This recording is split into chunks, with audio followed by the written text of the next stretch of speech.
করে কেউ অরাজক পরিস্থিতি সৃষ্টি করবেন কিংবা কেউ ভাঙচুর করবেন কিংবা কোনো অস্থিতিশীল পরিস্থিতি করার প্রচেষ্টা নেবেন, সেগুলো আমরা হতে দেব। জনশক্তি রপ্তানি চুক্তি না হওয়ায় প্রধানমন্ত্রীর সংযুক্ত আরব আমিরাত সফর ব্যর্থ হয়েছে বলে মন্তব্য করেছেন বিএনপির ভারপ্রাপ্ত মহাসচিব মির্জা ফখরুল ইসলাম আলমগীর। 28 অক্টোবর নিয়ে জাকপা আয়োজিত আলোচনা সভায় তিনি অভিযোগ করেন 2006 সালের 28 অক্টোবরের ট্র্যাজেডির মধ্য দিয়ে বাংলাদেশকে তাবেদার রাষ্ট্র বানানোর নীল নকশা সূচনা হয়েছিল। ইমরুল হাসানের রিপোর্ট। 28 অক্টোবর স্মরণে জাতীয় গণতান্ত্রিক পার্টির আলোচনায় বিএনপির ভারপ্রাপ্ত মহাসচিব অভিযোগ করেন, লগি বৈঠা নিয়ে সেদিন সারা দেশে মানুষ খুন করেছিল আওয়ামী লীগ, অথচ এর দায়ভার অন্যের উপর চাপাতে মিথ্যা প্রচারণা চালানো হচ্ছে।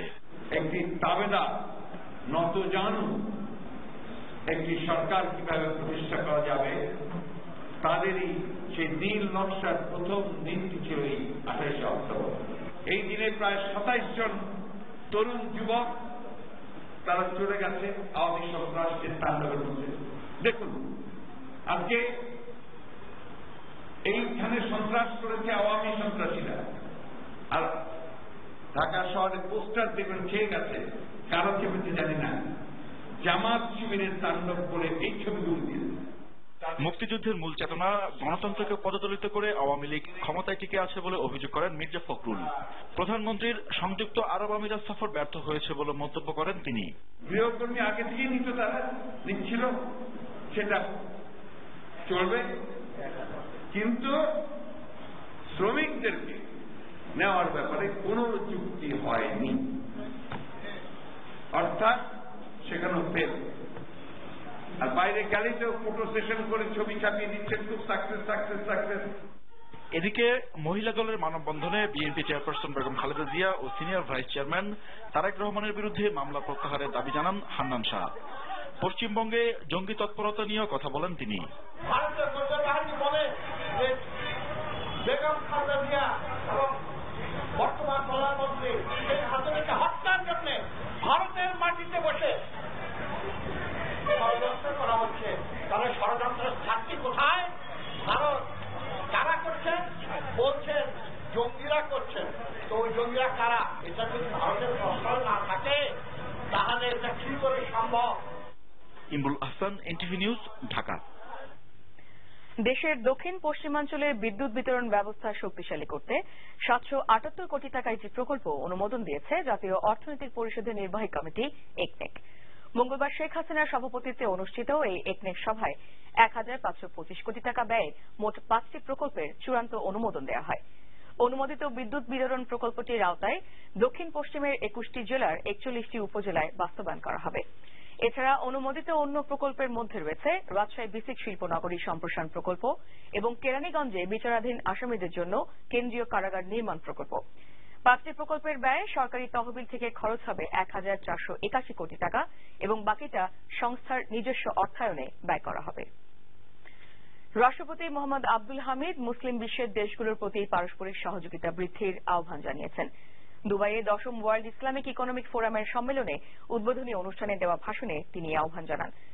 Dubai chamber of commerce and industry 3 দিনের এই সম্মেলনের আয়োজন করে।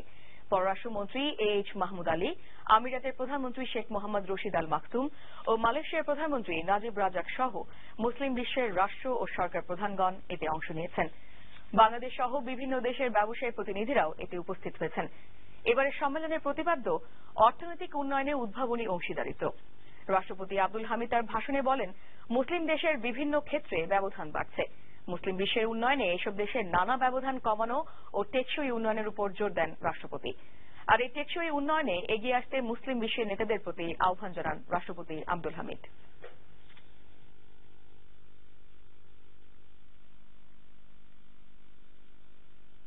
We face increasing challenges, risks and vulnerability.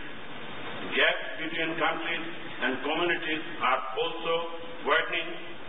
Inequality, poverty, deprivation, hunger, diseases and indignity still concern much of the Muslim world.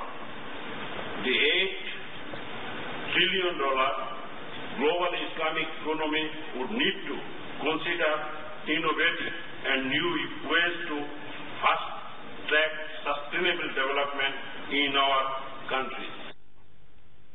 BNP chairperson Begum Khaleda জিয়ার সাথে সৌজন্য সাক্ষাৎ করেছেন ঢাকায় নিযুক্ত নরওয়ের রাষ্ট্রদূত মেথিরি লুনেন্ডুমো। রাতে বিএনপি চেয়ারপারসনের গুলশানের কার্যালয়ে এই সৌজন্য সাক্ষাৎ অনুষ্ঠিত হয়। সাক্ষাতে কুশলাদি বিনিময় ছাড়াও উভয়ের মধ্যে দুদেশের স্বার্থ সংশ্লিষ্ট বিভিন্ন বিষয়ে আলোচনা হয় দেশের চলমান বিভিন্ন বিষয় নিয়েও। এর আগে বিএনপি চেয়ারপারসন বেগম খালেদা জিয়ার সাথে শুভেচ্ছা বিনিময় করেন ডিপ্লোমা ইঞ্জিনিয়ার্স অ্যাসোসিয়েশন অব বাংলাদেশের নবগঠিত কমিটির নেতারা। এ সময় বেগম খালেদা জিয়াকে ফুল দিয়ে শুভেচ্ছা জানান কমিটির সভাপতি মোহাম্মদ হানিফ ও সাধারণ সম্পাদক কাজী Sakhawat Hossain.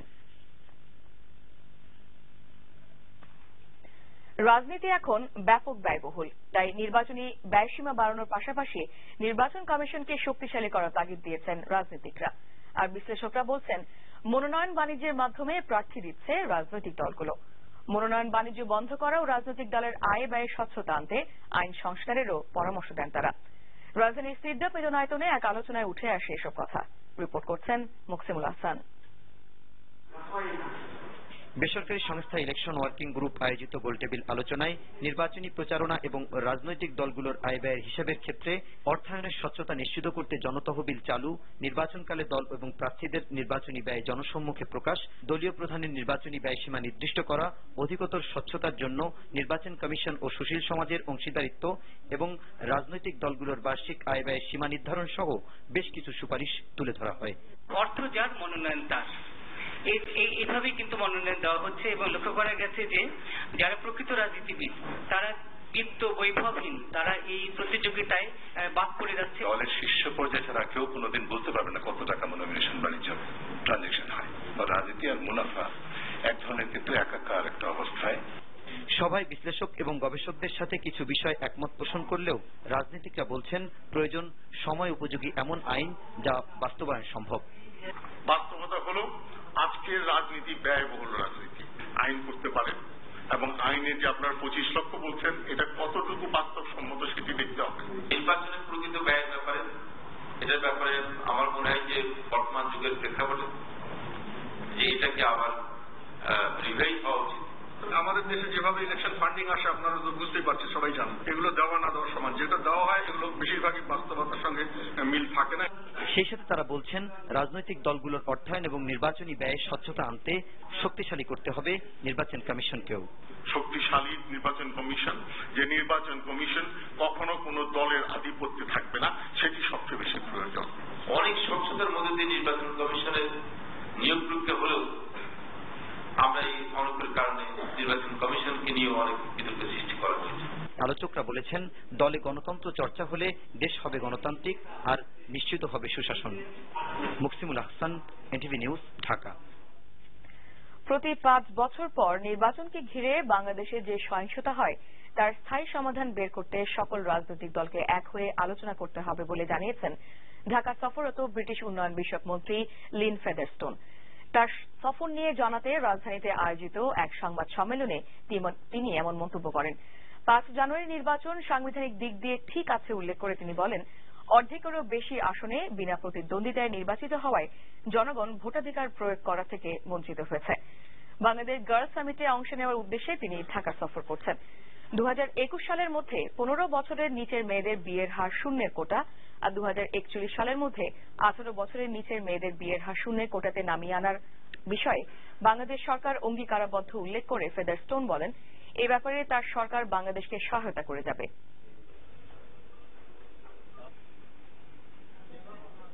The election was constitutionally correct. বাংলাদেশের গত নির্বাচন সাংবিধানিকভাবে অবশ্যই সঠিক ছিল, কিন্তু অর্ধেকেরও বেশি আসনে বিনা প্রতিদ্বন্দ্বিতায় নির্বাচিত হওয়াটা হতাশাজনক। প্রতি 5 বছর পর নির্বাচনকে কেন্দ্র করে যে সহিংসতা হয় তার অবসান হওয়া উচিত, আর এজন্য আমি সকল রাজনৈতিক দলগুলোকে সংলাপ চালিয়ে যাওয়ার আহ্বান জানাবো।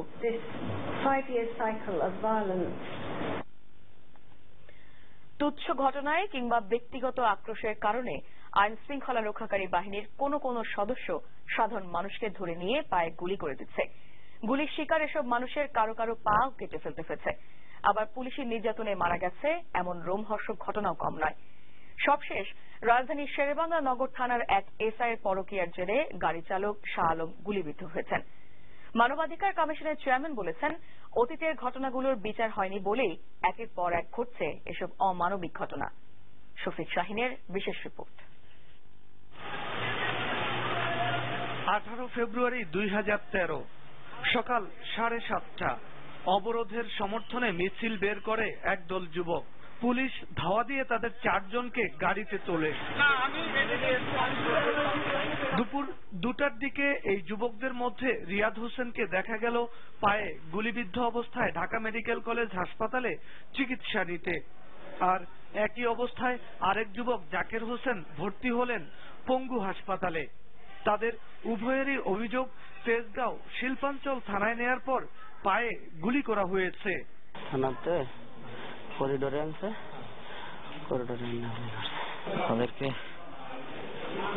থানা থেকে রেখে। তবে সেই সময় তেজগাঁও শিল্পাঞ্চল থানার ভারপ্রাপ্ত কর্মকর্তা মনিরুজ্জামান বলেন, যুবকরা মিথ্যা কথা বলেছে। তাদেরকে স্পটে গুলি করছে, সেই গুলি তাদের লাগছে, গুলি করেই তাদেরকে ধরা হয়েছে। তাহলে ওরা যেটা এটা মিথ্যা বলছে। আর গত বছরের 28 ফেব্রুয়ারি বিরোধী দলের কর্মসূচি চলাকালে তেজগাঁও কলেজের সামনে থেকে ক্ষুদ্র ব্যবসায়ী আলমগীর হোসেন ভুইয়া ও একটি বেসরকারি বিশ্ববিদ্যালয়ের শিক্ষার্থী আব্দুল্লাহ আল ফাহাদকে আটক করে শেরেবাংলানগর থানা পুলিশ। দুজনেরই অভিযোগ, থানার ভেতরেই তাদের পায়ে গুলি করে পুলিশ।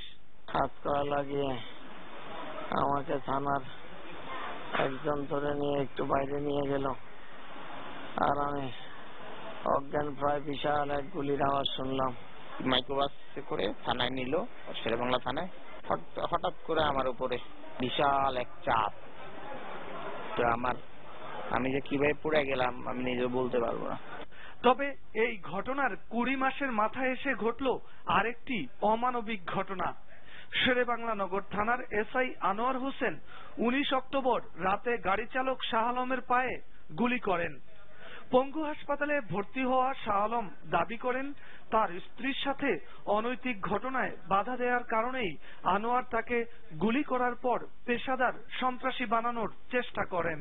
দুই হাতে হ্যান্ডকাপ লাগে পিছন দিকে, মুখে গামছা বাঁধিয়ে, চোখে গামছা বাঁধিয়ে উপর করে নিয়ে, তারপরে আমার দুইটা জোর করে ওইভাবে নিয়ে আমার শটগানটা 2 পায়ে 2টা গুলি করে। আগের ঘটনাগুলোর বিচার না হওয়ার কারণেই আইন শৃঙ্খলা রক্ষাকারী বাহিনীর কিছু সদস্যের এমন বেপরোয়া আচরণ বলে মন্তব্য জাতীয় মানবাধিকার কমিশন চেয়ারম্যানের। পুলিশ বাহিনীকে সংযত হতে হবে। এটি কোনোভাবেই মানবাধিকারের কোন পর্যায়ে, সেটি একটি রাষ্ট্রে যদি মানবাধিকারের পরিস্থিতি নিম্নতর পর্যায়েও থাকে, সেখানেও কিন্তু এ ধরনের আচরণ গ্রহণযোগ্য হতে পারে না। তবে সর্বশেষ আগারগাঁওয়ের এই ঘটনার পর স্বরাষ্ট্র প্রতিমন্ত্রী বললেন, দোষী যেই হোক তার বিরুদ্ধে আইনানুগ ব্যবস্থা নেওয়া হবে। যারাই দুষ্কর্ম করবে, সে পুলিশ হোক, র্যাব হোক, যেই হোক, এইগুলো আমরা ইনকোয়ারি করে তার যথাযোগ্য ব্যবস্থা হবে, এটা আপনারা নিশ্চিত থাকেন। Shafiq Shahin, NTV news, Dhaka. নারায়ণগঞ্জ ও দেশের 7টি বিভাগীয় শহরে প্রায় অর্ধেক নারী গণপরিবহন, সড়ক বা জনবহুল এলাকায় চলাফেরা করার ক্ষেত্রে নিরাপত্তাহীনতায় ভোগেন। আর হয়রানির শিকার 81% নারী আবার আইন শৃঙ্খলা রক্ষা বাহিনীর কাছে সহায়তার জন্য যেতে চান না। এমন তথ্য উঠে এসেছে অ্যাকশন এইডের করা এক গবেষণায়। রাজধানীর একটি মিলনায়তনে ওই গবেষণার ফলাফল তুলে ধরা হয়। রিপোর্ট করছেন রকনউদ্দিন।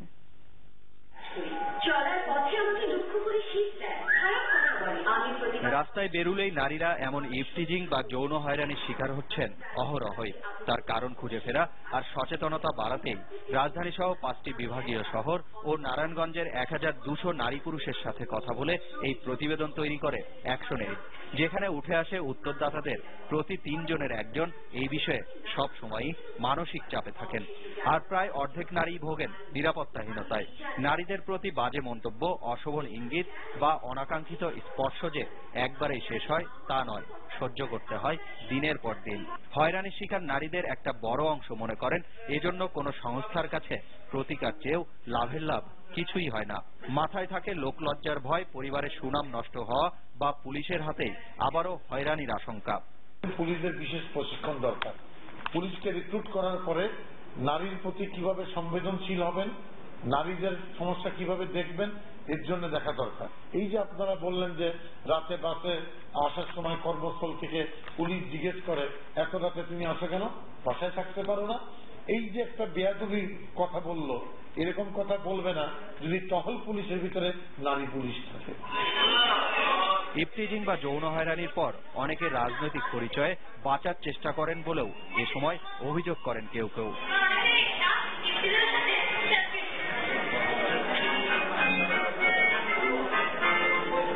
যারা এই অকারেন্স গুলি করে তাদের আমাদের এখানের একজন বোন বলেছে যে কোনো না কোনো ভাবে সে রাজনৈতিক ছাত্র ছায় তার পার পেয়ে যাওয়ার জন্য চিন্তা করে। এটাই যে সবচেয়ে বড় প্রবলেম। নারীদের এমন হয়রানির হাত থেকে বাঁচতে সবাইকে সাহসী হবার পাশাপাশি সরকারকে যথাযথ আইনি সহায়তা দেবারও তাগিদ দেন বক্তারা। রোকন উদ্দিন, এনটিভি নিউজ, ঢাকা। আপনারা দেখছেন এনটিভি রাতের খবর। এবার পূর্বাচল বিচিন্তন বিরতি, ফিরে এসে থাকছে। চোর সন্দেহে হবিগঞ্জের বাল্লা সীমান্তের ওপারে দুর্গানগর গ্রামে 3 বাংলাদেশিকে পিটিয়ে হত্যা করেছে ভারতীয়রা। রাজধানীর আগারগাঁও থেকে বিপুল পরিমাণ পাসপোর্ট সহ দালাল চক্রের 30 সদস্য আটক।